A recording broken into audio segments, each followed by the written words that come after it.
Well, hello everyone. I guess it must be about time to start. Just stepped outside and too cold for this shirt. I need something warmer. It's about, I think it was 20 degrees last time I looked. It's good to see everyone. How many are here? A few of us anyway. So, I'm hoping everyone's doing okay so far in this pandemic or whatever it is. I hope you're all staying healthy. We're doing pretty good so far. Of course, we're both staying at home, kind of self-quarantining ourselves, but not quite. We're still getting out and going around. We're in good health yet. We're doing good. Yesterday morning, Becky got up early and went to Fred Meyer, I think, early. They had the old people's shop in there. And she said it was pretty pleasant, which was good to hear, because I've heard from some people that it's not been pleasant at grocery stores, and there's a lot of perhaps shoving and rudeness going on. I've heard that, well, from both my kids actually, Jason and Jenny, and from some other people too. But I guess when you go with the old people, everyone's nice. That's what I'm thinking anyway. It's a crazy world sometimes. I guess we just have to get through it, and we're going to get through it. It's gonna end sometime. Maybe not too soon, but it will end soon. So let's get on with the show. I said I was going to tell a story about my grandma Collier, or it may just be a theory. But I'm thinking it's probably going to be pretty close to the truth, even though I have no proof of that. So yesterday I spent most of the day editing pictures and putting them on my SmugMug website. Also on that website I have a page where I've scanned and posted, I don't know, a couple hundred, maybe more, of pictures that I got when Mom passed away a few years ago. And they're old childhood pictures, pictures from the 50s. There's pictures from Dad when he was overseas in World War II, and when he was in basic and all the schools he went to. He took quite a few pictures, and there's some pretty good pictures there. Anyway, I was looking, and I got them all online. It took me a long time to get them all scanned and edited and online. But I did it, and I'm really glad I did. That's a pretty popular page that people go to all the time. So I've looked at them all, of course, many times. Hi, Lynette, Misty, I'm waving. And I've looked through them many times, but there's just been one thing that's been kind of a mystery to me. And yesterday, I was looking at, there's about 14 pictures that are a mystery to me. I can't quite figure out, I can't figure out how they happened. And those pictures, well, when I was digging through the box of pictures, I came across this little package right here. So it's 2 inches, probably by 2.5 or something like that. And it was wrapped real neat in a little string, you know, wrapped around it and stuff. And I had no idea what they were. I just had no idea. So I dug them out, and I carefully unwrapped them. I've unwrapped them several times here now, so I should be okay. So I took the string off, and on the front, and on an old envelope, was this little note. And it's written in my Grandma Collier's handwriting. I know that's Grandma's handwriting. And it said in 1919, there were 4 women went to camp at Soda Springs above Tampico by themselves. That's all the information I have right there. I don't know if you can see that. Anyway, so that's what was wrapped around these pictures. Now, for those of you who don't know, Soda Springs is in eastern Washington, about probably 30 miles, maybe a little more west of Yakima. And from the late 1800s up until probably the mid 1950s, it was a pretty popular place to go and take your family and camp out, have picnics, have a lunch, even stay in a tent. It was called Soda Springs because nearby there is several springs that come out of the ground with soda water, is what we called it, and yeah, it was okay. A lot of people say it's nasty, and a lot of people like it. We used to go there all to these springs in the evening and get a pitcher full, and we'd put it in our Kool-Aid, and that kind of livened up the Kool-Aid a little bit. But it does. I really don't know what it is, and no one, I don't think, ever tested it. But we were allowed to drink it. No one closed it up or anything. You just go dip out what you wanted and use it however you wanted. But nowadays, I don't see those springs anywhere. I think they've probably been buried because maybe they're dangerous to our health, but I don't think they were. But anyway, so that's what Soda Springs was. But today it's gone. There's only 1, maybe 2 old buildings. If you look real close when you drive by, you can see them. But basically it's gone, and it's all built up with homes now. Anyway, that's where Grandma Collier is talking about going, and I could never. She would have been early 20s in those days, I believe. And her friends are all the same age. Hey, Mark, Robert, and so she had these pictures of them women, of the 4 women. They're camping at Soda Springs by themselves. Now, this was early 1919.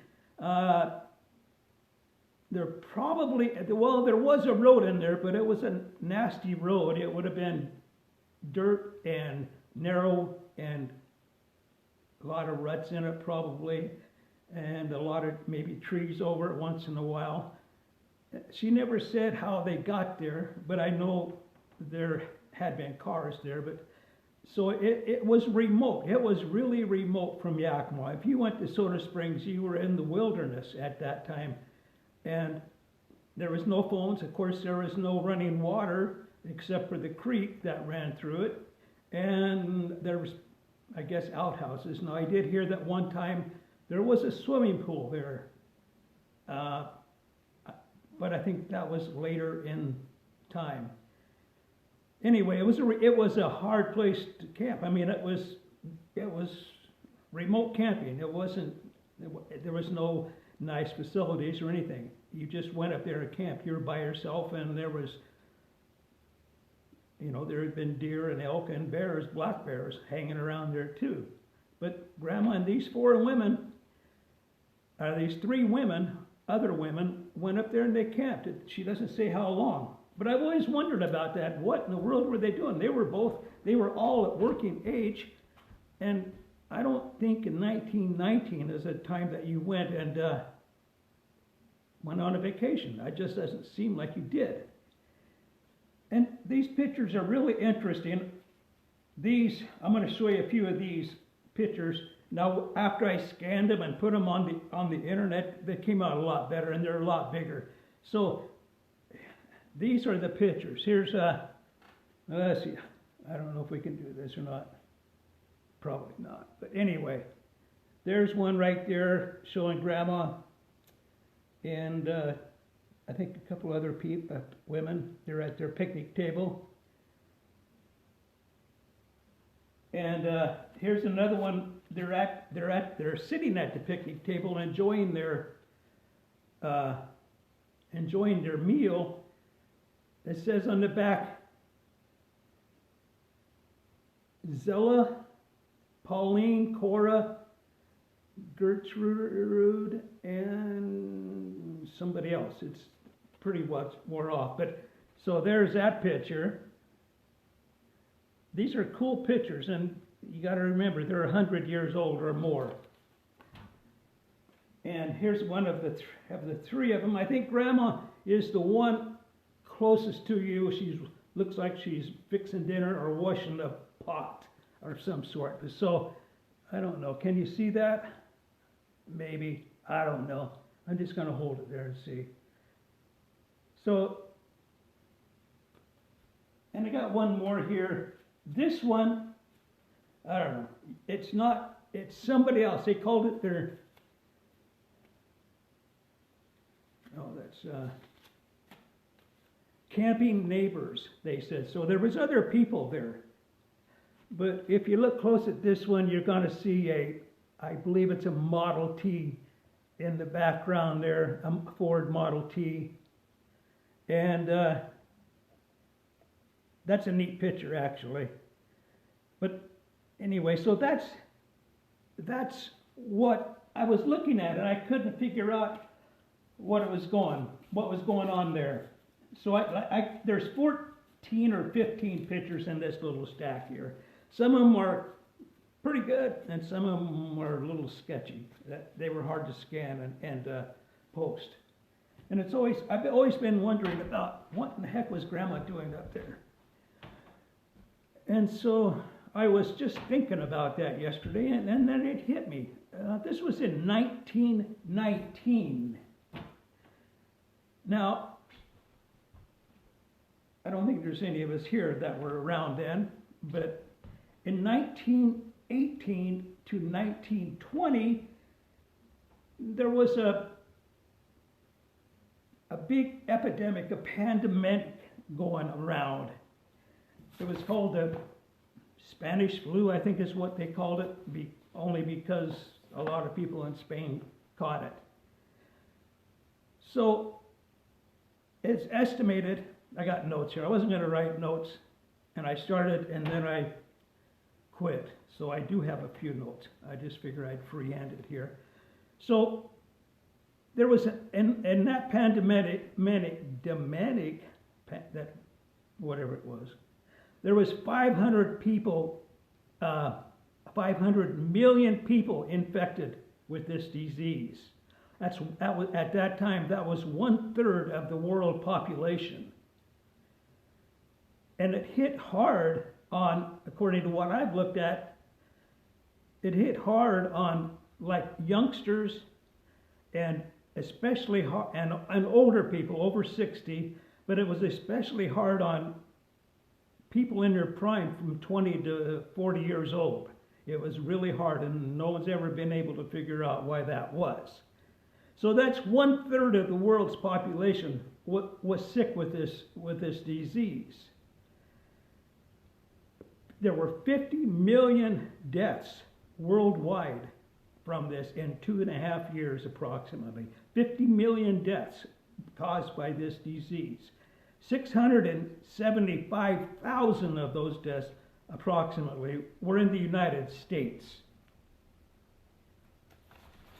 And so when I started looking at those pictures, of course, what's on my mind is what's going on now here with the coronavirus and everything.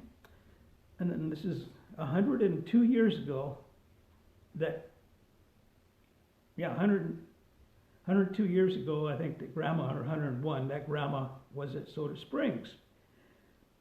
And all of a sudden it hit me.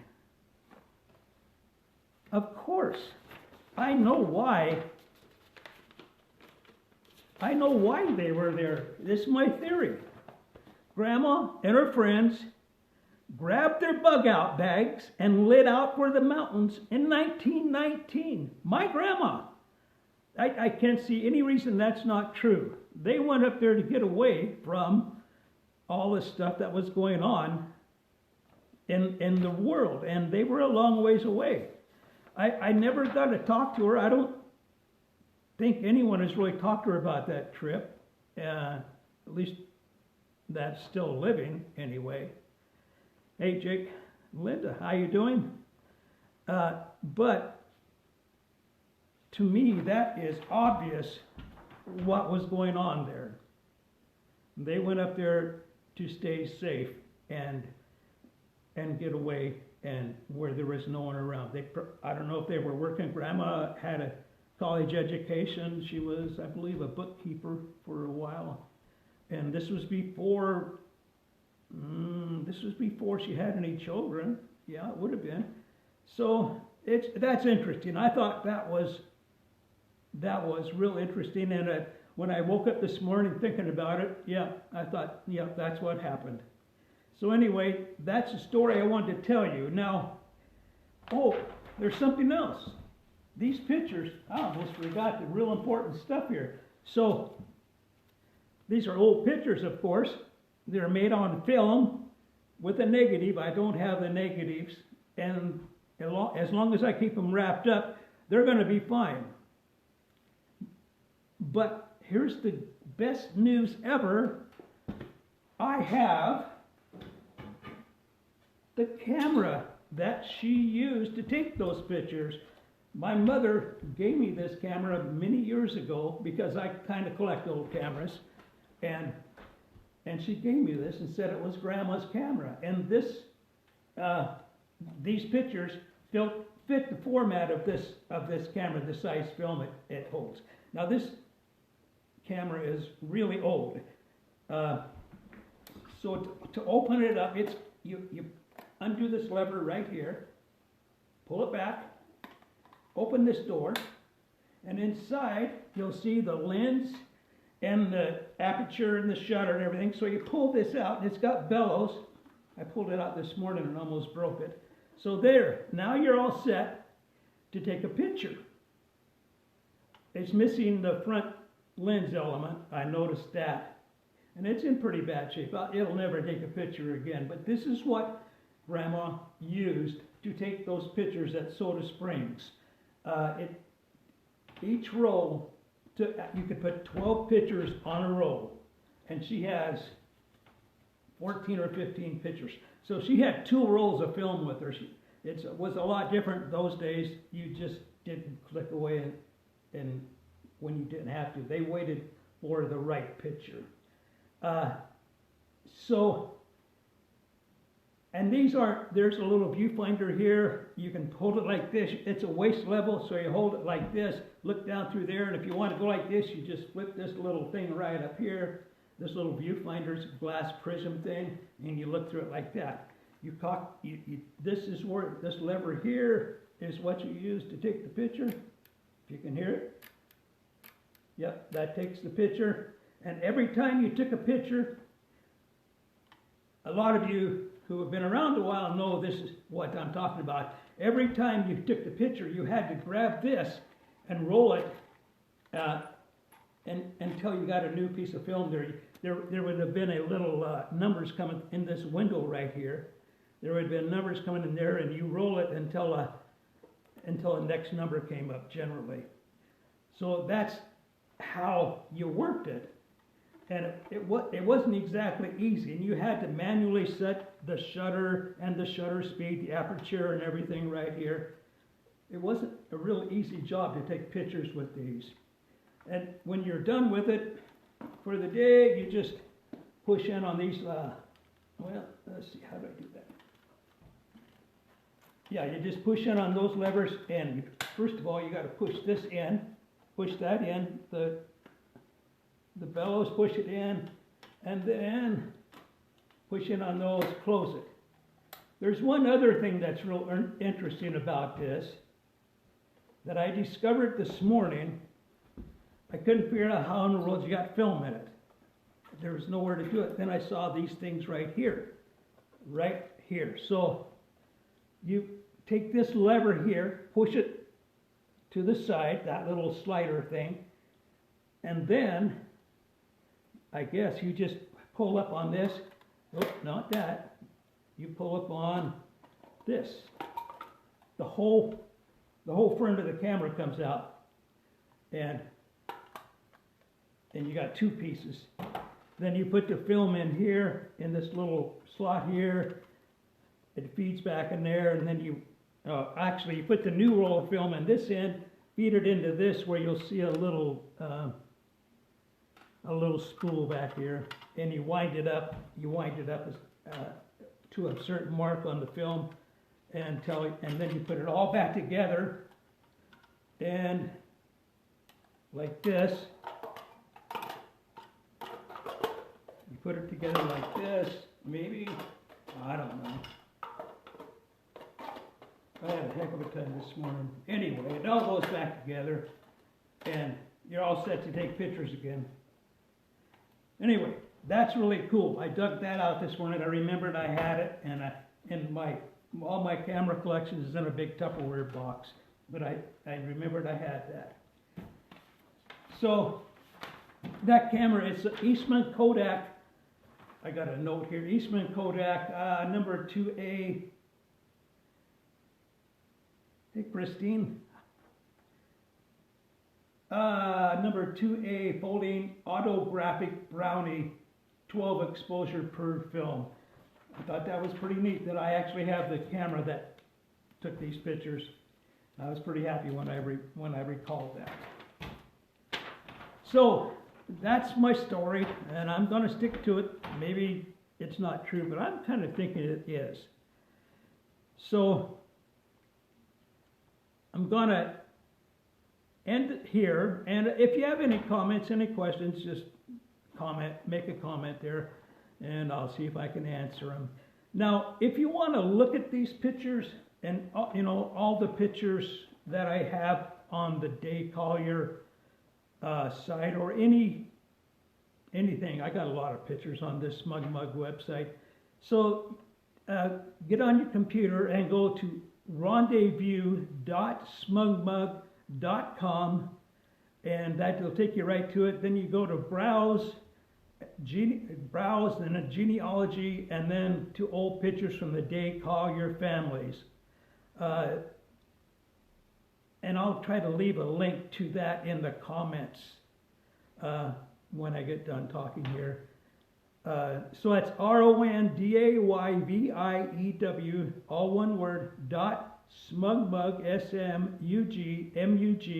SMUGMUG.com, and that'll get you to these site where these pictures on. And you're going to be surprised how well they turned out. I was surprised. They're much bigger, much clearer. They're black and white, and they're fun to look at. So enjoy yourself if you want to look at them. I think that's all for now, and I want to thank everyone for coming by and letting me kind of babble and blabber here. Hey, Jim, and I'm sure glad you stopped in, and I'm starting to enjoy these. I'm a little nervous with them, but I think I'm starting to enjoy them, so there'll be more. I got some more ideas, so have a good day, everyone, and take care, and keep your house supplied. Talk to you later. Goodbye.